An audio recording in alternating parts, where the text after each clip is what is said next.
A few of our PTSA partners are here also with index cards, so if you have a question, they will bring an index card to you so you can write that question down, and then we'll take those one at a time and walk through any of the questions that people do have. And we thank them for sponsoring this and for talking to us about the need to communicate clearly with our community and to discuss safety, particularly at this time. So from the school side, as I mentioned, nothing is more important than the safety of our children, your children, and those that come here each and every day whose families expect the same. Nothing is taken lightly. So there's never a, well, they don't really mean it, or kids are just kidding, you know, well, kids sometimes say those things. We don't ever feel that way. We feel like any time something comes up that threatens the health and safety of members of the school community, it becomes the only priority at that moment and until it's resolved. We immediately involve the Brighton Police Department when it comes to threats. We encourage all the time the type of communication from kids and families. When you see something, say something. And that is often how we find out about information. Kids will come and say, you know what, this doesn't feel right, something doesn't look right, the student said this, they brought this, I saw this. That's the primary source of information for us. We also encourage people to use this Safe Schools helpline, and we're working right now on rolling out a new app-based feature as well for people to very easily have access to alerting us. And any kind of phone call to school, any email, any kind of communication whatsoever. And we, again, drop everything and jump all over that. We do react to reports. We react to rumors, calls, any way the information comes to us. We jump all over that. Even the kind of most extraneous, that's just a rumor, that's not really true. No, that is taken as a threat very seriously and investigated fully. A few of the considerations we have when we communicate, and I know this is a big question that has come up lately. For one, we want to address rumors the best that we possibly can, without exacerbating the rumor, without making the rumor worse, without helping it grow. But also, we want to provide care and reassurance and help people understand that we're all over it, we're working through a situation. And we're also always thinking at the same time about student support and the student discipline process. What gets complicated for us in terms of communicating about a threat, in a world where people have access to every detail all of the time, right? Like there's a celebrity automobile accident, you can find out pretty quickly the size of the tires, whether they hit the brake, what kind of insurance they had, and who they rented the car from. It doesn't work the same way in school. You're talking about things that involve minors, other people's children. And in fact, often, any of the details we share can implicate that child differently than what they may have actually done. And as a matter of fact, unfortunately, often what is considered a threat by one person started as a very small rumor, was added to by another person, and then another person, and depending on how we communicate about that, it either would appear as though we're blaming a potential victim or somebody that's been at the receiving end of some poor behavior from somebody, or implicating a student who maybe did make a serious threat, but we're working with them in an unsafe situation to provide support and care, and hopefully follow up on other issues that might be happening. So we thread a very thin margin, a very small tip of the needle in trying to be as transparent as possible and communicate very clearly while being respectful of all of the people involved. And I know sometimes that leaves people looking for more information, looking for more detail, and perhaps being more concerned. I will also tell you we're open to that feedback, and I'm sure that will come up in the questions tonight. And we need to keep thinking about how we communicate clearly in those situations to not create even more concern. And again, being very frank and candid about that, I'd like to learn more about that and for us to just keep reflecting on how we can provide better and better communication. So the threat assessment model that we use is from the New York State Police threat assessment model from 2007. I'm not going to read every one of the blurry words on the page behind me at you, but essentially give you a summary of how it works here at school. Again, a threat gets reported to a principal. In our case, that could be from any number of sources, as I mentioned. It doesn't mean that only the principal takes threats. Of course, assistant principals, anybody who hears anything, eventually that will make its way to the principal. They will assemble then a threat assessment team. And essentially that means a group of people who are very quickly looking at each other saying, let's walk through this. Let's talk about the student. Let's talk about the circumstance. We don't have a school resource officer here, but that's where, in our case, we're immediately consulting with the Brighton Police Department. And an imminent threat is something that is certainly considered. In other words, how much time do we have? Is this something right now? Is this something later? Is this something that was expressed with a specific time in mind? And then we really think a lot about the particular student. What do we know about the student? What's happening with the student? What kind of supports does the student have? What are other variables that surround that student? And evaluate the threat overall, thinking about this integrated systems approach. So thinking about all of the different pieces of information we can get. That usually involves, of course, very quickly working with school counselors, talking specifically about that student, people who've interacted with that student, their homeroom teacher perhaps, or other grade level teachers that may be working with them. And then we really think about all of the circumstances around the threat. So the circumstances are very different if somebody sends somebody a very specific text message or says something in the hallway, or the student who trips over somebody while they're in the hallway and turns around and threatens them, saying, I'm going to do this to you, are two very different circumstances. So it involves evaluating the circumstances around the threat and what exactly does that mean. That doesn't mean that the latter, the tripping over somebody in the hallway, is not taken very seriously as well. But in terms of understanding the imminence of the threat, the seriousness of the threat, we're considering all those factors at the same time. And then thinking about whether the threat is considered transient or substantive, essentially what I was just discussing, right? Is the student actually on the path to an attack? Is there any other specific behavior that would lead us to believe that an attack is imminent? Do they have a plan? Are they building capacity? Do they pose an actual threat, or have they simply made a threat? Have they broken a law? And it says here again, contact law enforcement. Remember, for us, we've been in touch with law enforcement the whole time and are essentially relying on our law enforcement partners to help us determine, is this an actual threat? And investigating very clearly with them. And then there's two different avenues, whether it's a plausible threat or an imminent threat, and we would, again, rely on our law enforcement partners to help us determine that and then treat that carefully. I will say, and I know Chief Cathaldi will go through this really involves, and I think something that is important for everybody to know, working with the police department to determine if somebody has access to the ability to carry out a threat. So access to weapons is a big concern for us that we are always asking, and the police department's been very successful in helping ascertain that information and working carefully with families to do that. And of course, on our end as educators, then we're thinking about what kind of mental health support is in place and what else is happening with the student that may have led them to this particular point in time. Now I'd like to thank Dave Cathaldi for coming up and walking through, that was very quick, the police side of it. Thank you. I have to take my mask off, otherwise my glasses are going to fog up. Well, thank you for inviting me this evening. I always take pleasure in coming out to the community and speak with them. I've been in Brighton now going on 23 years, the last 2 as chief of police, for those who don't know me. And I want to talk about 2 aspects of our investigation that would look like not only the people that we're talking to, but some of the questions that we'll be going into when we talk to and interview some of those spheres of influence around that child. So just a little bit about our investigative staff. We have professionally trained investigators in our police department. We've sent them to week-long schools on threat analysis. We've sent them to schools on social media investigations. So all of our investigators have that baseline level when we're looking at threat analysis. Our patrol staff as well have been trained in crisis intervention. 100% of them will have trained as of next month, and 100% of our staff, including myself, have had mental health first aid training. But it still takes a coordinated effort. And I want to read this quote to you. You can't catch someone falling from a building if you're the only one holding the net.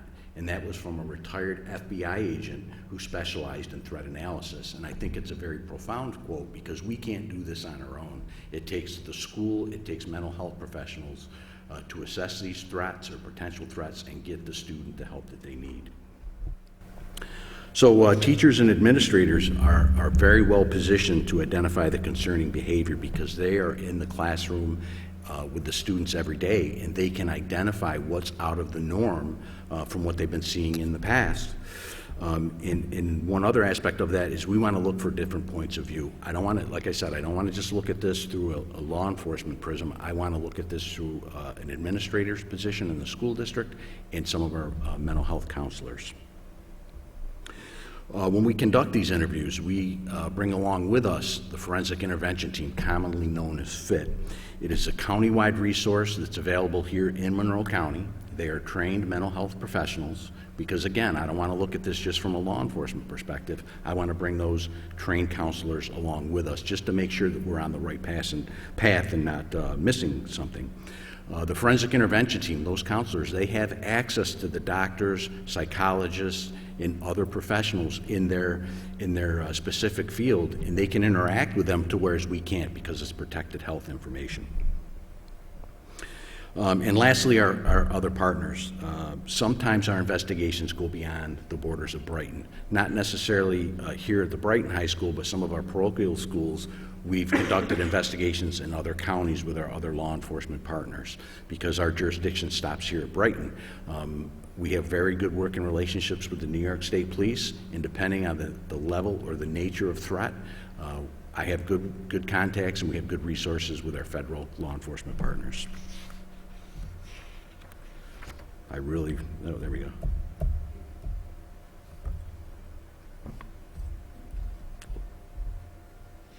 Okay, the investigation.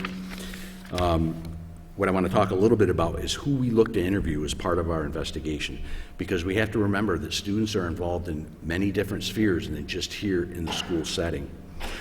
Teachers, as the superintendent was saying, they're really a great source of information for us. They're the ones that can have a very good perspective since they are seeing the students every day, and they're oftentimes the first ones to notice a change in their behavior. Some of the things that students can help us with and the administrators can help us with: past disciplinary issues, grades, schoolwork. Are they failing, floundering at their schoolwork? Are they turning in assignments that may be concerning nature in some of their writings and drawings? We've had that before as well. Have they had any past aggressions with fellow students or teachers? We'd like to know all of that information because that's something that we would like to consider. Obviously, law enforcement, as I said, will look to see if there's any past negative consequences or negative interactions with law enforcement. It's rather simple for us because we keep those databases and we know the students who we're interacting with. Online, we'll look at their social media, all aspects of their social media. As I mentioned, our investigators are trained in social media investigations, and we'll look and see what they're posting. Sometimes it's very telling to see what students are posting on social media. When we go out and do an interview, we actually go out and interview families. We go do home visits, is what we like to call them. What does their home life look like? Are their parents involved? Are the parents absentee? We look at their siblings. What are their siblings talking about? What do their siblings say about the relationships in the family? Do they have a supportive family structure? Friends and classmates, as Kevin had mentioned, some of these threats take the form of a classmate.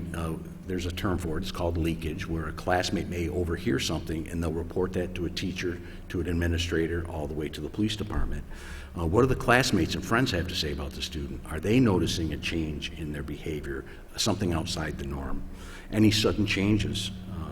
So this is just a snapshot of who we may interview to attempt to identify some of these troubling behaviors. I like to think about it as putting all the pieces of the puzzle together. Try this one more time. Did it again. There we go.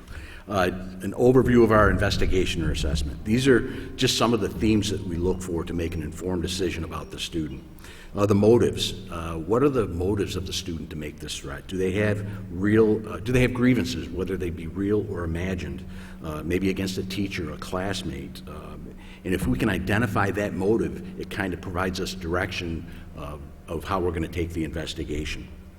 Communications, any types of concerning communication, anything unusual or threatening, verbal or written. Again, what's their social media revealing? Are they looking at violent video games, violent imagery?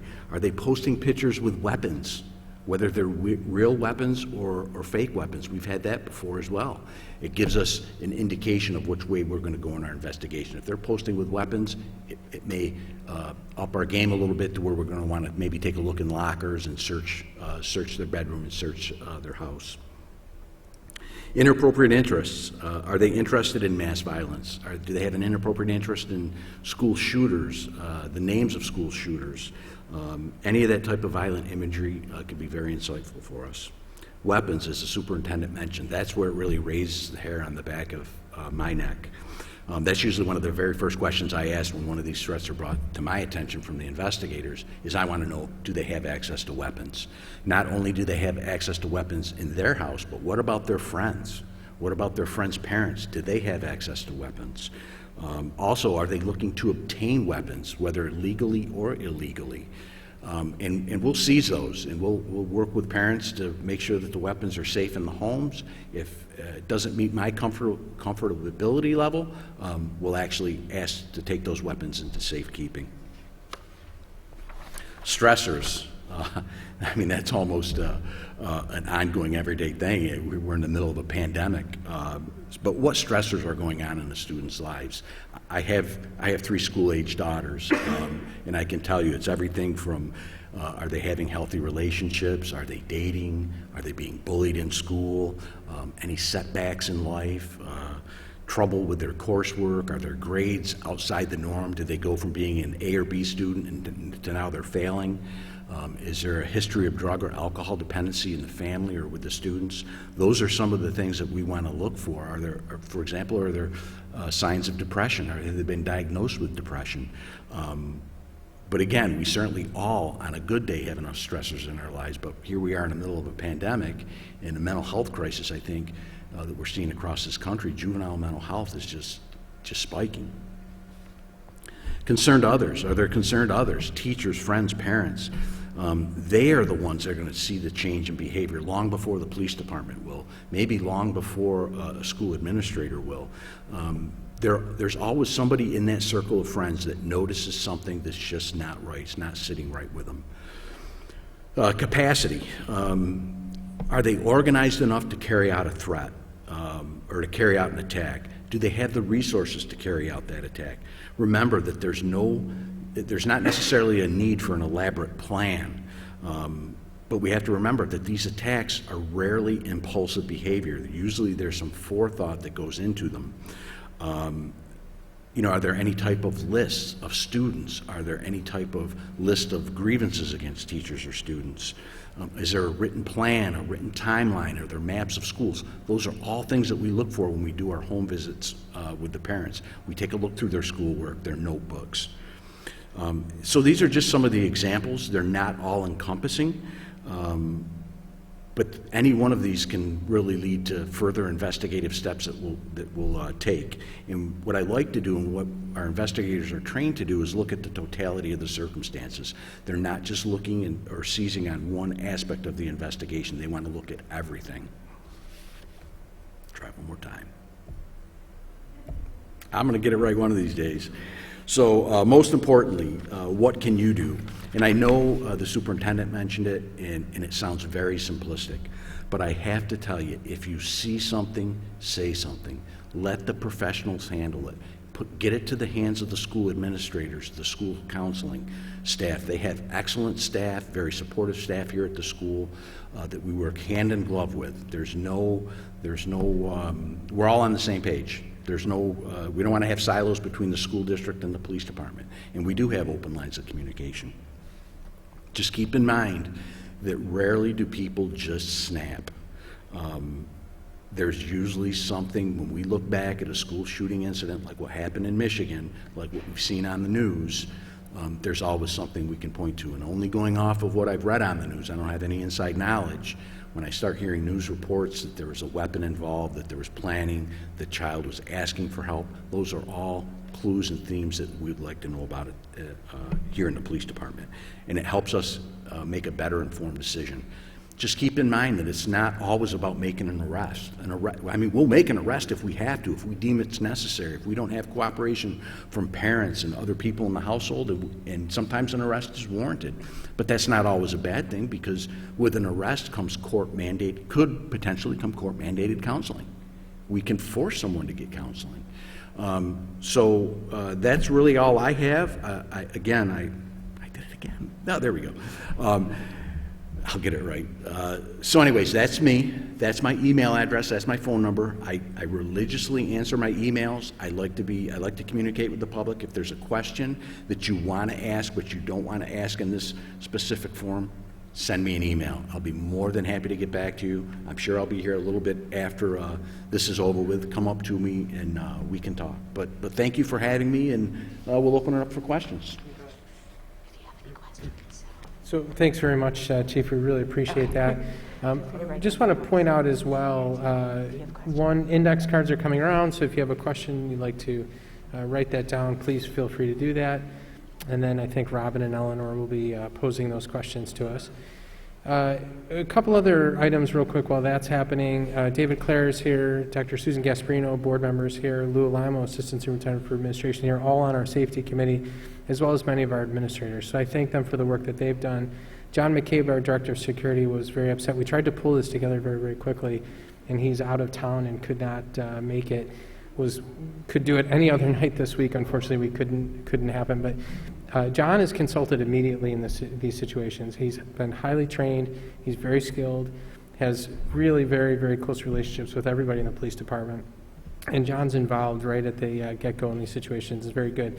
And I would be remiss in not pointing out how committed this group of administrators to my left and your right is in terms of following up on these, providing the care and support they need for children, but spending an enormous amount of time making sure they get it right and keep people safe. And so thank you to them, and thanks for being here tonight as well. So we're ready for the questions. Whenever you're ready to go, we'll take them from right here. I have the first set of questions, so I'm going to ask them one at a time. There's a few that were sort of sent in. The threat to the school allegedly contains a specific date. If this is true, what specific precautions are going to be taken on that specific school day alleged in the threat? Yeah, that's a great question. The threat that that person may be speaking out about is a combination of a series of rumors. And so certainly, and again, this gets to the communication piece and trying to be as transparent with all of you, but also respectful of the children involved and who did what or didn't do what, et cetera, and not trying somebody in public space, I think is the best way for me to put it. But I will say this, factually speaking, that things that should not be said, threatening things, were communicated by an individual in our school community. Fact. What is thought of by many people as a threat with a specific day and time, with specific actions taken, is a combination of a series of things said actually by other people that added on and then added on and added on, but not said by or communicated by the person that people think was making a threat. Long way of saying to you, there is not a specific credible threat on any particular day. And I know that even today people are asking a lot of questions about a specific day and a specific threat. That's just not factual, and I think that based on the feedback we get tonight, we will likely be communicating more clearly about that over the next day or so as well, to say to people that that's actually not true, what people have in mind. Yes, I think clear communication around that is definitely needed by the community, because I think a lot of it is coming right now from gossip. Exactly. And that gossip is exacerbating the situation. So another question is that if a student who has made this threat will remain in school, possibly for years to come, how will the situation be monitored, and what precautions are going to be taken to make sure that the student will not fulfill their threat at any point in the future? So again, the foundation of the question is that there was a threat, and I would say to you that that's not the case, but I also can say to you that I can't speak to a specific student, other than everything that we presented tonight about our systems for monitoring threats, for supporting students, for following up, are relentless, and they will continue to be followed. Can I take that real quick?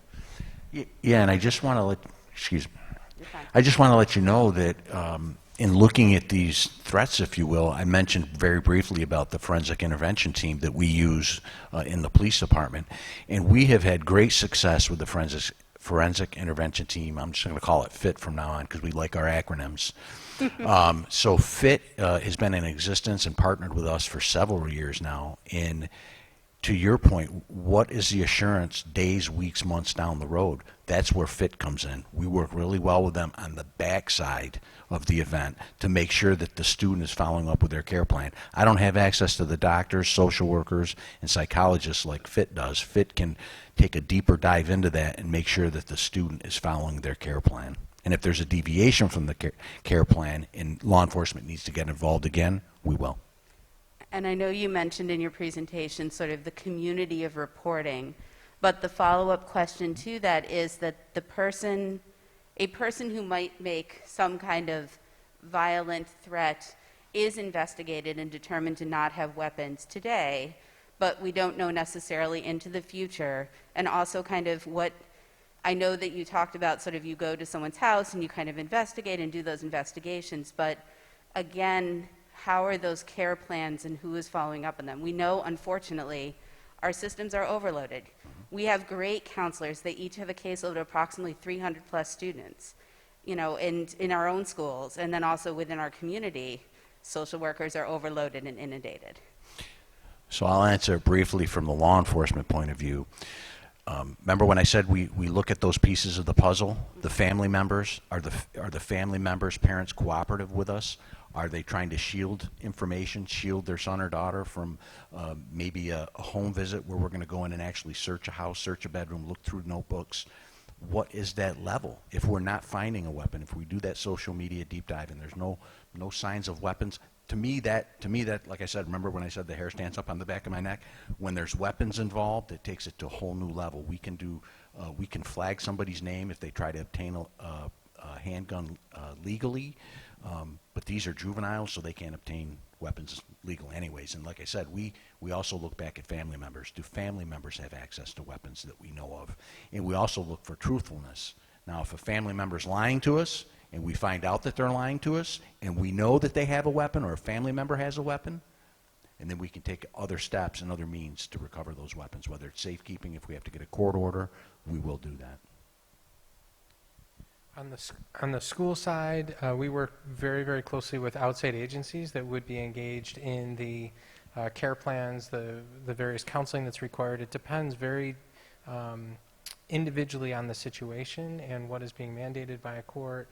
Every one of these situations is different, but we work with all those outside providers. There certainly is a struggle community-wide, nationwide, with availability of mental health providers and those support networks, but we're in touch with them constantly. Work very carefully to follow up, and when people aren't following through on care plans, to follow up with the appropriate authorities when that's being required. On average, how often is the threat assessment tool activated per month or overall within the district? It's a great question that I'm not obfuscating. I would have to say, I'd look at our administrators to correct me if I'm wrong, but I would say we probably investigate threats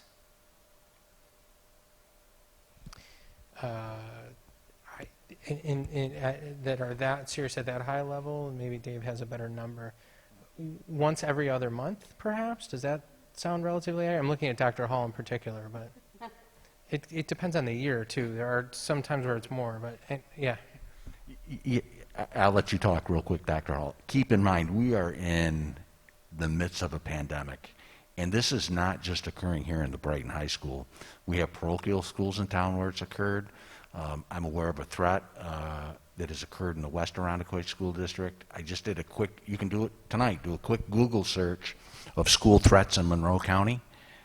Henrietta's had them, Pittsford has had them, but look, when I talked about the stressors, look what's going on with the pandemic. Everything is just upside down, especially for students. I think this year alone, I think we're about maybe 5 threats here at the high school.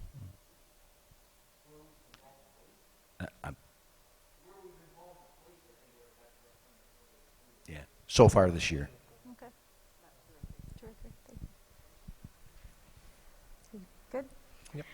All the kids have devices, or the older kids have devices provided by the school. Are they being monitored for issues? So in other words, internet history and no. I think that for one, our devices are relatively locked down as much as they can be, but we're not constantly looking at people's search history, and we don't honestly really have the capacity to monitor that many. However, they are, when we hear of a concern, when there's a concern notice, when people are trying to access resources that are not appropriate, we certainly then follow up as well. Is there a mental health specialist available to the children who are scared of going to school after hearing about these rumors of the threat?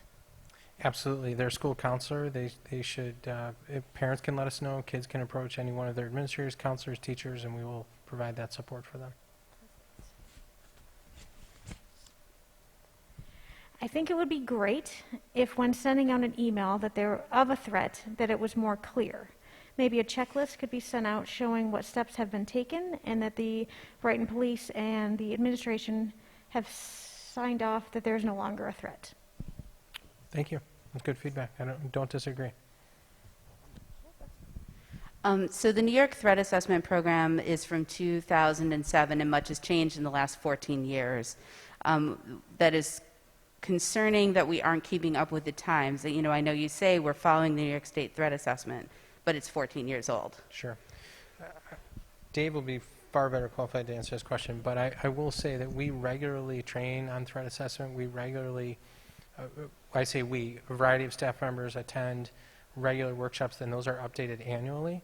So the general concepts remain the same, but that's not that we looked at it in 2007 and then haven't touched it. I mean, that's a regular conversation within the district, but from the actual theory around it, Dave? Yeah. So it is an evolving area, threat analysis, and we have sent our investigators to recent threat analysis seminars, but we do partner specifically with Dr. Hall, and I know we've had meetings. I think one of our investigators is actually assigned to the threat assessment group here within the school because, like I said, it's not just a law enforcement problem, and it's not just a school problem. It is a multidisciplinary problem that we have to bring to bear on it.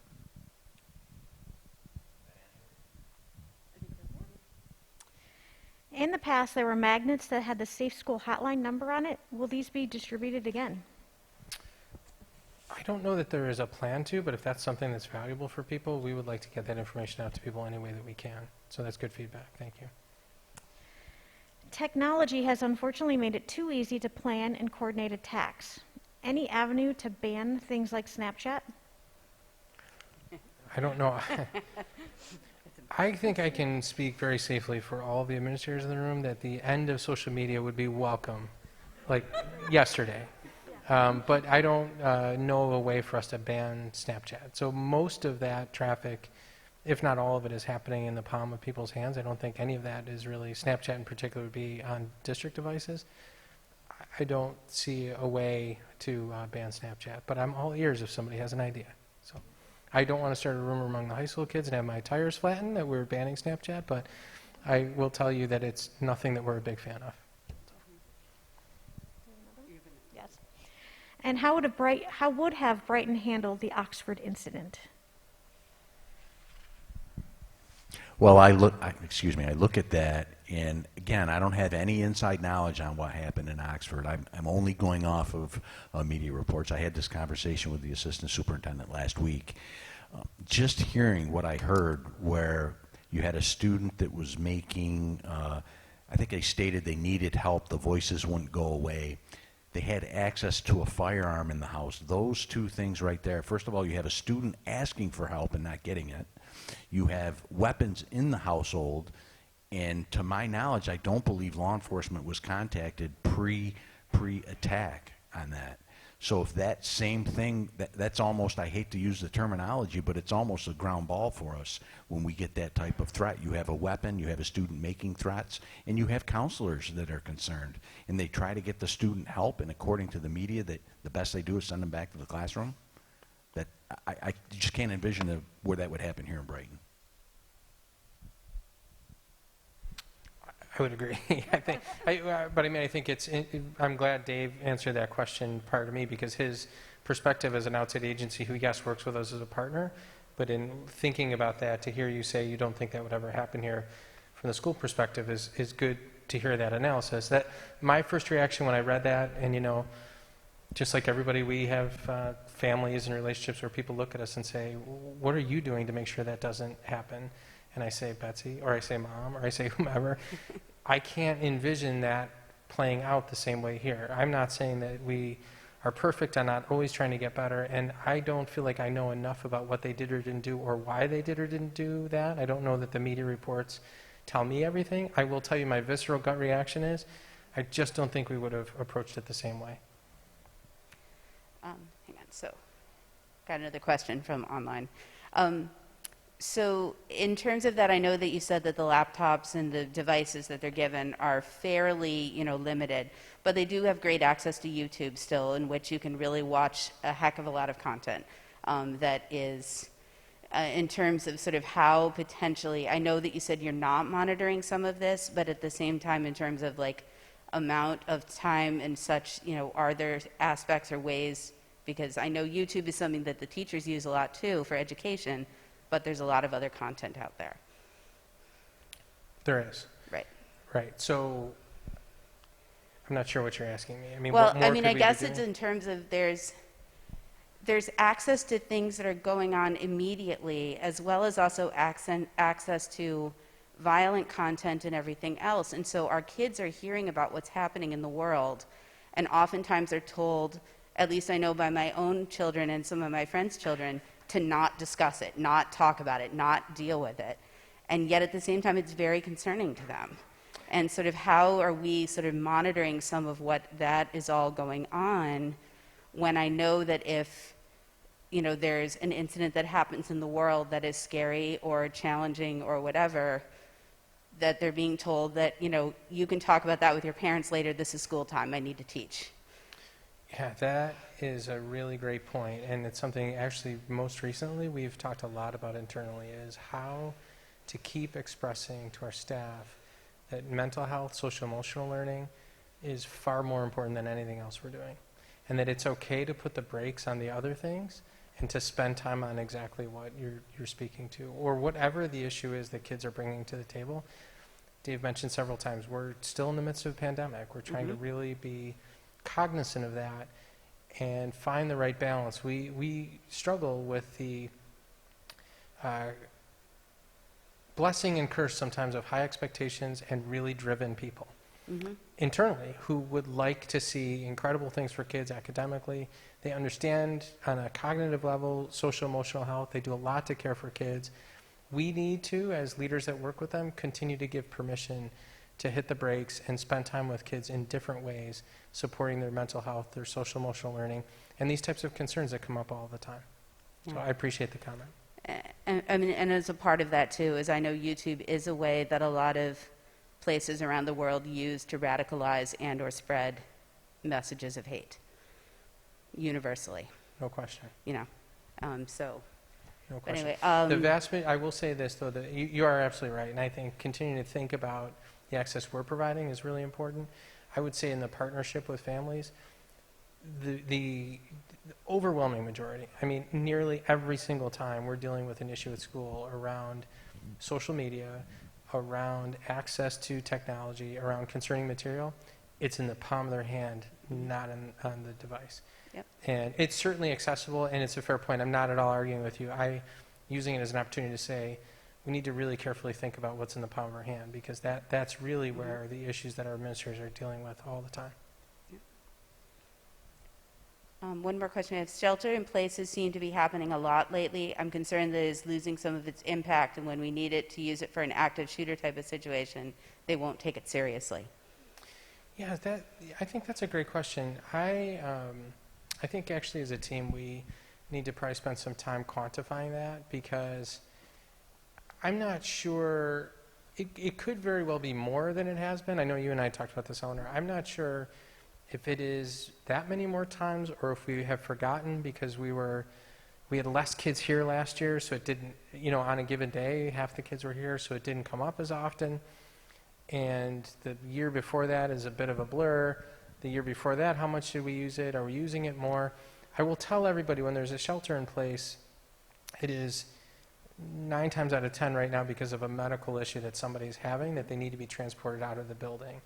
And so it's a dignity issue, it's a privacy issue, it's just a safety issue in terms of transporting somebody. But I don't disagree that it causes a lot of concern for people too, because it sounds like something very different than that. And so I think it's something for us to keep thinking about. And how can we minimize that? How can we look Is at it there a a little bit way you differently? can use shelter in place that is something where it says that it's for medical and not for emergency situation. And I know that that also causes problems. Yeah. But I do know I have a friend whose child texts them every single time there's a shelter in place and keeps texting them every 5 minutes until it's done because they're worried. I think it might specifically say that often now, but Tom, did you want to Here, speak I'm to bringing you the microphone.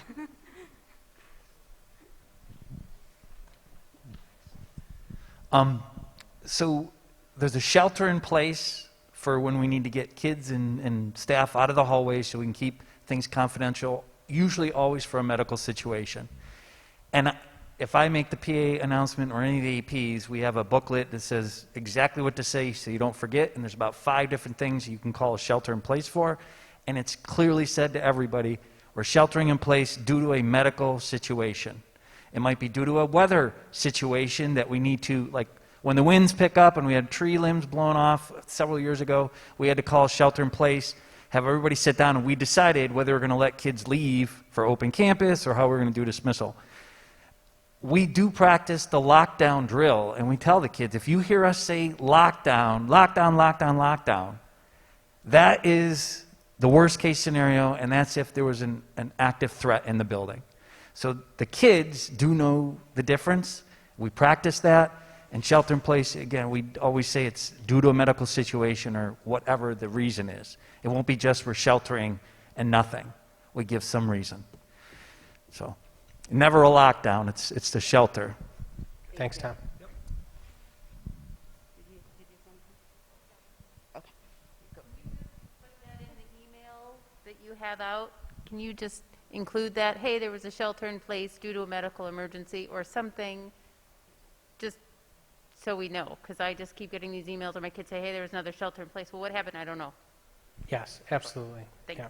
Where those can be clarified more, we'll take a look at the text that we've been using and provide more clarity. That's great feedback. Medical shelter in place? Sure, we'll take a look at how to put that more clearly.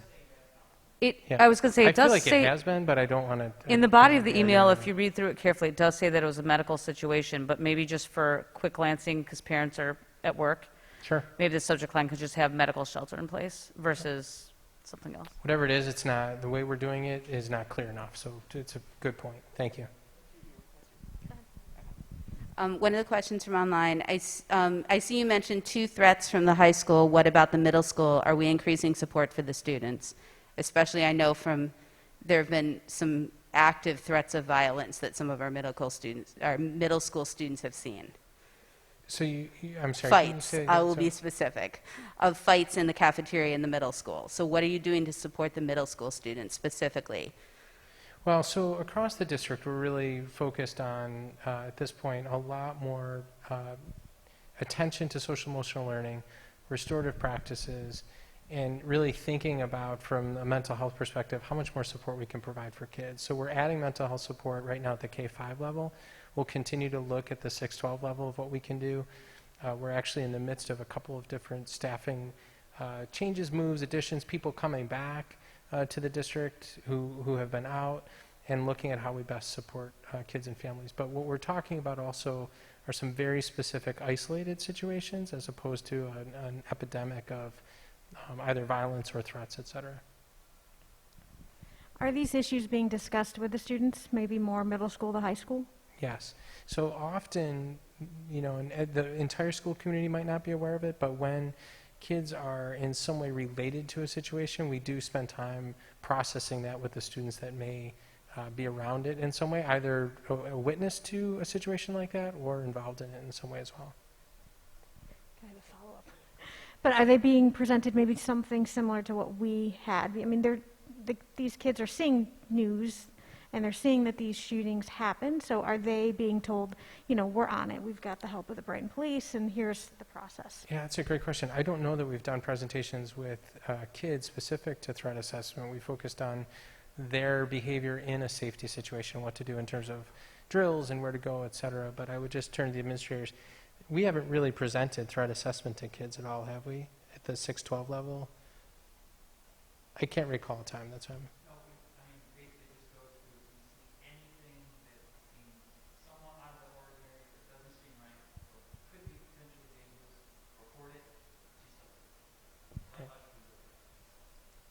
Thanks.